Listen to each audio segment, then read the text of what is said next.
Alright guys, so today we're going to switch it around a little bit and go back to checking out cell phones. In fact, the phone that we're going to check out today is the brand new POCO M4 5G. And first, I want to say that POCO is kind of going in the same line as some of these earbud companies, where they're just coming out with way too many models and there's not a lot in the naming process to differentiate one from the other. I mean, there's like the POCO M4, the POCO M4 Pro 5G, this is the M4 5G, and I think there's some other models that are very similar in the same name. But this is an entry-level or budget-friendly phone, and I had to try to figure out the pricing of this phone based on a conversion rate because I haven't been able to find an exact US dollar value on the phone, but it is under $200. In fact, I think it's more closer to 160.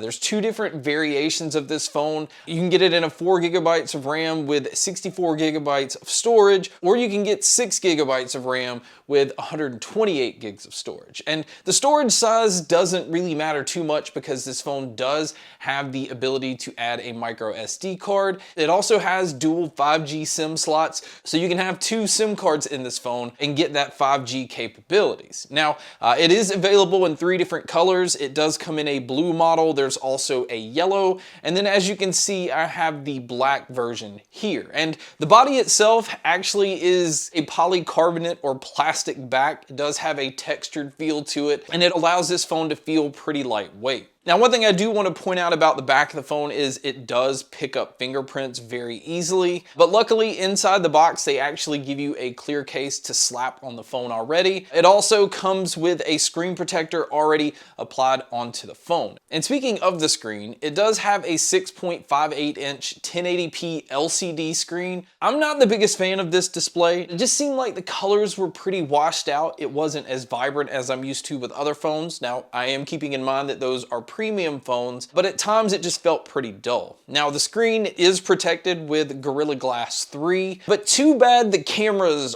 aren't as protected as the front screen. Now, I am one of those people that I don't normally drop my phone. In fact, it is very rare that I drop my phone. And one time I had the phone slip off the counter and I still was able to pin it with my leg up against the cabinet. And when I picked it up, the screen was completely fine. But on the back of the camera, I actually had 2 little hairline cracks on the camera. Now, luckily it doesn't affect actually using the camera on this phone, but it just seemed very easy to hurt the lens on these cameras. So do keep that in mind if you're somebody that's a little bit rougher on your phones. It is very sensitive on the back. Now, as far as the technology that this phone has, it is using a MediaTek Dimensity 700 octa-core processor, and this is an older processor. Now, it is a very capable processor for just normal day-to-day tasks. In fact, gaming on this phone is actually pretty nice, and that could be because the display actually has up to 90 hertz that you can switch it in, so it can have that very smooth look while gaming. And it does also have what they call a dynamic switch option, where it will basically take your phone from 30 hertz to 90 hertz, just kind of depending on what you're doing.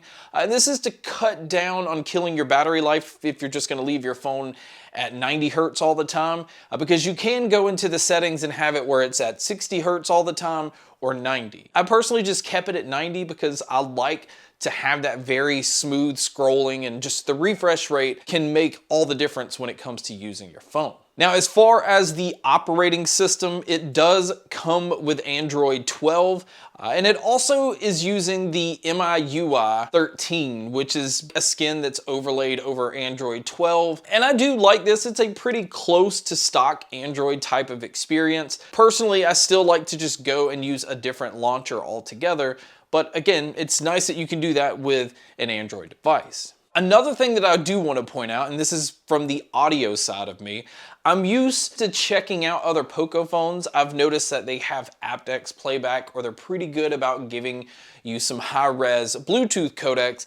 And in this phone, it only gives you up to AAC. Now, it didn't have any issues with lag while using Bluetooth devices, but you're just not gonna be able to get the most out of some of the earbuds you're using, especially those that have aptX or aptX adaptive and things like that. So another thing you might wanna keep in mind. Now, on the phone itself, it does have a side fingerprint scanner. I am a huge fan of this because although this phone does have a face unlock feature, I'm just not a huge fan of that. And I don't like the fingerprint scanners that are located on the displays.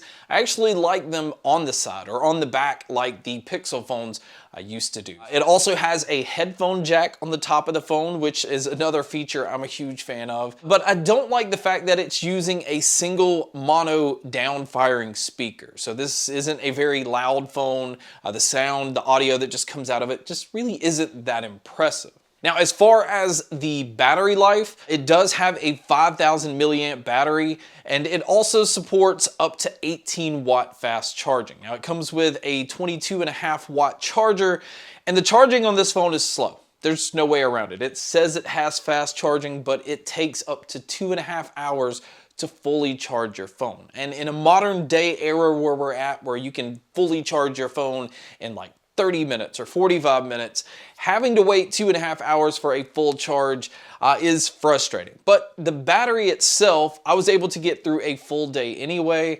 So I was just charging my phone overnight. So if you're somebody that's not like a super heavy user and your battery life is gonna get you through the day, that is nice considering how long it takes to charge the battery up. So now on to what a lot of people consider to be the most important thing when buying a phone. This is the part where we need to talk about the cameras. And the cameras on this phone are very blah. It has a 13 megapixel main camera.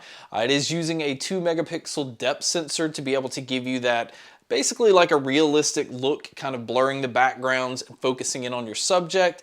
And then the front facing camera is a 5 megapixel camera. And then the video on this phone, you can shoot up to 1080p. So camera specs are not very impressive. Basically, that rolls over into camera quality. The pictures just aren't very sharp. The color, again, is really dull, and that just kind of blends in with the fact that the colors on the phone, I personally think, are dull. And honestly, in my opinion, it just reminds me of cameras that were on phones just like many years ago. I mean, it does the job if you're wanting to capture that moment, but it's not something you're gonna wanna print. It's not something you're gonna wanna put up on your wall. And honestly, it's not something you're gonna wanna really share. I mean, the camera quality is bad in my opinion. I did keep in mind though that this is a sub $200 phone, and honestly, if it's around $150, I don't think many people are gonna have complaints there because it will get the job done. So to wrap this video up, for the price tag, for the $150 or at least under $200 price tag, I think you are getting some pretty impressive specs. I do like the screen size. I do like the 90 hertz refresh rate.